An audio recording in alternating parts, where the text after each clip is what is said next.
T family, आपल्या मायभूमी भारत देशामध्ये side dish म्हणून ओळखल्या जाणाऱ्या अशा चटण्यांचे अनेक प्रकार आहेत पहा। या प्रकारांपैकीच एक अशी लोकप्रिय हिरव्या पानांची चटणी आहे। ही लोकप्रिय असलेली हिरव्या पानांची चटणी अनेक वर्षांपूर्वी खेड्यांमध्ये जेवताना लोकांच्या ताटात साईडला वाढली जायची।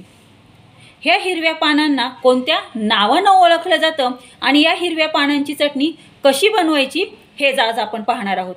ह्या लोकप्रिय पानांना कोणत्या नावाने ओळखलं जातं आणि ह्या पानांची चटणी कशा पद्धतीने बनवायची हे जर शिकायचं असेल आणि ह्याचा स्वाद घ्यायचा असेल तर हा व्हिडिओ तुम्ही कंटिन्यूच पहा। व्हिडिओ आवडला तर व्हिडिओला नक्की लाईक करा।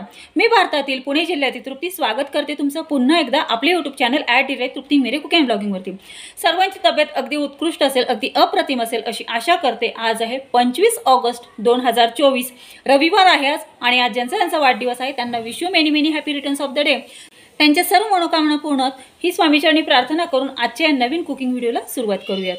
तर चला, अनेक वर्षांपूर्वी खेडेगावात लोकांच्या ताटात रोजच्या रोज अगदी नित्य नियमाने वाढली जाणारी लोकप्रिय अशी हिरव्या पानांची चटणी आज आपण करणार आहोत। या हिरव्या पानांना गंगुरा या नावाने ओळखले जाते, म्हणजेच या हिरव्या पानांची भाजी गंगुरा पालेभाजी या नावाने ओळखले जाते।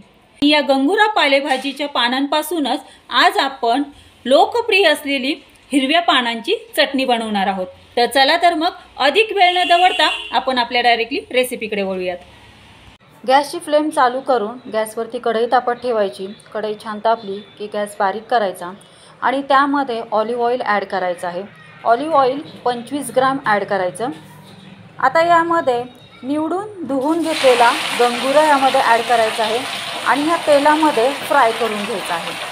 तुम्ही आपल्या चॅनलवरती नवीन असाल आणि तुम्हाला असेच नवीन रेसिपी शिकायची असेल आणि यांचा स्वाद घ्यायचा असेल तर आपले यूट्यूब चॅनल @तृप्ती मेरे कुकिंग अँड ब्लॉगिंगला लाईक, शेअर आणि सबस्क्राईब करा। सबस्क्राईब करून ऑल बेल बटन प्रेस करा, म्हणजे जेव्हा माझे कुकिंग अँड ब्लॉगिंगचे व्हिडिओ पोस्ट होतात तेव्हा त्याचे नोटिफिकेशन तुम्हाला येईल आणि असेच मस्त चमचमीत झणझणीत स्वादिष्ट रेसिपीज तुम्हाला शिकायला मिळतील आणि यांचा स्वादही घ्यायला मिळेल। अशा पद्धतीने ही गंगुराची पानं ऑलिव्ह ऑइलमध्ये फ्राय करून घ्यायची आहेत, तळून घ्यायची आहेत। आता यामध्ये आपल्याला 2 पावडर ॲड करायचे। आता ह्या 2 पावडरी कोणत्या आहेत तर ह्या 2 पावडरी आहेत त्या म्हणजे मेथी पावडर आणि बडीशोपची पावडर। 1.5 चमचे हे मेथी पावडर आणि बडीशोपची पावडर यामध्ये आपण ॲड केलेली आहे आणि हा गंगुरा पुन्हा तेलामध्ये फ्राय करायला सुरुवात केलेली आहे। चिली पावडर आहे, खूप तिखट आहे, स्पायसी आहे। गुंटूर चिली पावडर आहे। गुंटूर चिली माझ्याकडे होती, तीच मी मिक्सरला ग्राइंड करून घेतली आणि ती ह्यामध्ये ॲड केली। आता आपल्याला ह्यामध्ये चिंच ॲड करायची आहे। चिंचेचं पाणी नाही ह्याच्यामध्ये ॲड करायची, तर चिंच ह्याच्यामध्ये ॲड करायची आहे आणि परतून घ्यायची आहे। आता थोडंसं सॉल्ट ॲड करायचं आहे आणि पुन्हा ही गंगुऱ्याची पानं तेलामध्ये परतून घ्यायची आहे। ही जी परतण्याची प्रक्रिया आहे ना पहा, आपण जे प्रत्येक स्पायसेस जेव्हा ॲड करतो ना रेसिपीमध्ये त्यानंतर आपण ती रेसिपी परततो पहा 2 ते 3 मिनटं, 4 ते 5 मिनटं। हा कालावधी का असतो का तर जेवढी आपण ही रेसिपी परतून घेऊ मसाल्यांमध्ये, स्पायसेसमध्ये, तेवढी ती रेसिपी अगदी उत्कृष्टरित्या होते पहा। आणि त्यामध्ये आपण जे काही स्पायसेस ॲड करतो त्या स्पायसेसचा फ्लेवर त्या रेसिपीला लागून एक उत्कृष्ट उत्तम दर्जाची अशी ही रेसिपी होते। आता आपण ह्यामध्ये धणे, जिरे, बडीशोपची पावडर ह्याच्यामध्ये पुन्हा ॲड केलेली आहे। ही धणे, जिरे, बडीशोपची पावडर 1.5 टेबलस्पून आपण ॲड केलेली आहे। टेबलस्पून म्हणजे कोणता, आपण ज्या चमच्याने पोहे, उपमा वगैरे खातो ना तो चमचा म्हणजे टेबलस्पून। आपण आता ह्याच्यामध्ये हिंग घालायचं आहे। हिंग किती घालायचं तर अर्धा टेबलस्पून हिंग घालायचं आहे। हळद घालायची आहे अर्धा टेबलस्पून।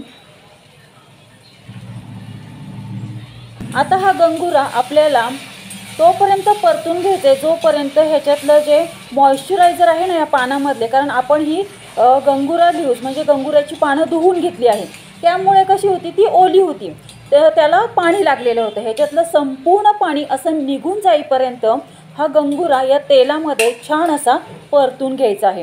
पहा, आपण जेवढी रेसिपी छान असं परततो तेलामध्ये तेवढी A1 दर्जाची उत्कृष्ट अशा रेसिपी होतात पहा। प्रत्येक रेसिपी पाठीमागं काही ना काहीतरी कारण दडलेलं असतं त्या रेसिपीचं उत्कृष्टरित्या होण्याचं. प्रत्येक रेसिपीमध्ये काही असे पदार्थ असतात की ते आपण त्याच्यामध्ये ॲड केली की ती एक रेसिपी एक उत्कृष्ट दर्जाची होती, A1 दर्जाची होती. पहा आता ह्या गंगुरा पानामधले जे काही सर्व मॉइश्चरायझर होतं, जे काही पाणी होतं ते सर्व निघून गेलेलं आहे. पहा सर्व तेल दिसत आहे तुम्हाला, सर्व तेल असं साईडने सुटलेलं आहे. पहा याचा अर्थ आपल्या या गंगुरा पानामधले जे काही मॉइश्चरायझर होतं, जे काही पाणी होतं ते निघून गेलेलं आहे. एकदम अशी कोरडी झालेली आहे आणि साईडनी असं सर्व तेल सुटलेलं आहे. पहा आता काय करायचं आपल्याला, हा गंगुरा एका बाउलमध्ये काढून घ्यायचा आहे आणि ज्या कढईमध्ये आपण हा गंगुरा फ्राय केला त्याच कढईमध्ये पुन्हा आपल्याला ऑलिव्ह ऑइल ॲड करून एक छान असा तडका बनवायचा आहे. आता ह्या तडक्यासाठी काय काय लागणार आहे सांगते. यासाठी आपल्याला उडीद डाळ आणि चणा डाळ लागणार आहे. आता ही उडीद डाळ आणि चणा डाळ ह्या ऑलिव्ह ऑइलमध्ये ब्राऊन होतोपर्यंत छान तळून घ्यायची आहे. तर पहा अशा पद्धतीने आपली ही चणा आणि उडीद डाळ छान ब्राऊन झालेली आहे. आता या तडक्यात पिवळी मोहरी ॲड करायची आणि कढीपत्ता ॲड करायचा आहे. पिवळी मोहरी 1 चमचा घ्यायची आहे आणि कढीपत्ता 2 कांड्या घ्यायच्या आहेत. 2 कांड्याचा हा हिरवागार असा कढीपत्ता आहे. आता छान असा आपला हा तडका तयार झालेला आहे. आता या तडक्यातच आपल्याला आपण जे एका बाउलमध्ये जो गंगुरा काढून ठेवला होता ना परतून तेलात परतून, तो आता ह्याच्यामध्ये ॲड करायचा आहे आणि छान खमंग या तेलामध्ये परतून घ्यायचं आहे. या सर्व प्रोसिजरमुळे ही गंगुरा चटणी अगदी 2 दिवस फ्रीजच्या बाहेर आणि 8 दिवस फ्रीजमध्ये सहज अशी टिकते. पहा आणि एक वैशिष्ट्य सांगू का ह्या गंगुरा चटणीचं, ह्या गंगुरा चटणीपासून तुम्ही कोणतीही आमटी बनवू शकता, कोणत्याही घुट्यामध्ये तुम्ही ही गंगुरा चटणी ॲड करू शकता.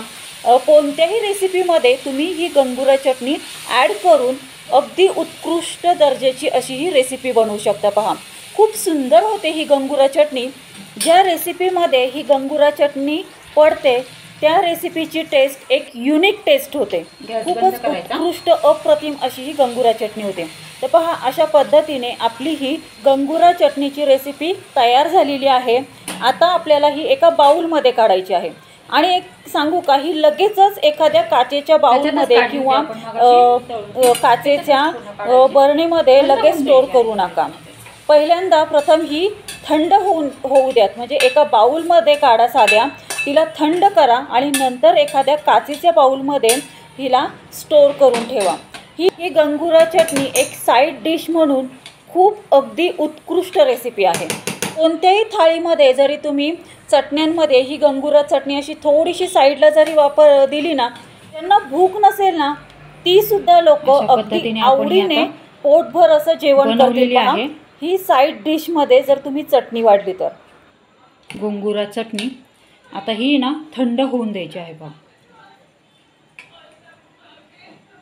तर हिला थंड होऊन देते छान अशी आणि मग बोलते तुमच्याशी. तर पहा वाईटी फॅमिली, अशा पद्धतीने आपली ही गंगुरा चटणी तयार झालेली आहे. आता मी ती एका काचेच्या बाउलमध्ये काढून ठेवलेली आहे, स्टोर केलेली आहे. आता ही सहज फ्रीजच्या बाहेर 2 दिवस राहील आणि फ्रीजमध्ये 7-8 दिवस सहज अशी टिकेल. पहा आता गंगुरा कशाला म्हणतात हे थोडक्यात मी तुम्हाला सांगते. गंगुरा ही एक पालेभाजी आहे आणि हिला आंबट चुका असं सुद्धा नाव आहे. तर वाईटी फॅमिली, कशी वाटली तुम्हाला आजची ही गंगुरा चटणी म्हणजेच आंबट चुक्याची चटणी? आवडली का तुम्हा सर्वांना? मला कमेंट करून नक्की कळवा. असा वाटला तुम्हाला आजचा हा कुकिंगचा व्हिडिओ? आवडला का तुम्हा सर्वांना? आजचा हा कुकिंगचा व्हिडिओ जर तुम्हाला आवडला असेल तर नक्की तुम्ही अशा पद्धतीने ही गंगुरा चटणी बनवून पहा. तुम्ही ह्याचा स्वाद घ्या आणि घरातल्यांना ह्याचा स्वाद घ्यायला द्या आणि मग मला कमेंटमध्ये कळवा की आजची ही आपली side dish recipe Gangora चटणीची recipe तुम्हाला कशी वाटली ते. वाईटी फॅमिली, तुम्हाला असेच मस्त चमचमीत झणझणीत स्वादिष्ट रेसिपी शिकायची असेल आणि ह्यांचा स्वाद घ्यायचा असेल तर आपली यूट्यूब चॅनल @तृप्ती मेरे कुकिंग अँड ब्लॉगिंगला लाईक, शेअर आणि सबस्क्राईब करा. सबस्क्राईब करून ऑल बेल बटन प्रेस करा, म्हणजे जेव्हा माझे कुकिंग अँड ब्लॉगिंगचे व्हिडिओ पोस्ट होतात तेव्हा त्याचे नोटिफिकेशन तुम्हाला येईल आणि असेच मस्त चमचमीत झणझणीत स्वादिष्ट रेसिपीज तुम्हाला शिकायला मिळतील आणि यांचा स्वादही घ्यायला मिळेल. धन्यवाद. Have a good day. भेटूयात आपण अशाच नवीन रेसिपीसोबत नवीन कुकिंग अँड ब्लॉगिंग व्हिडिओमध्ये. तोपर्यंत सर्वांनी तब्येतीची काळजी घ्या, मस्त खा आणि स्वस्त राहा. धन्यवाद.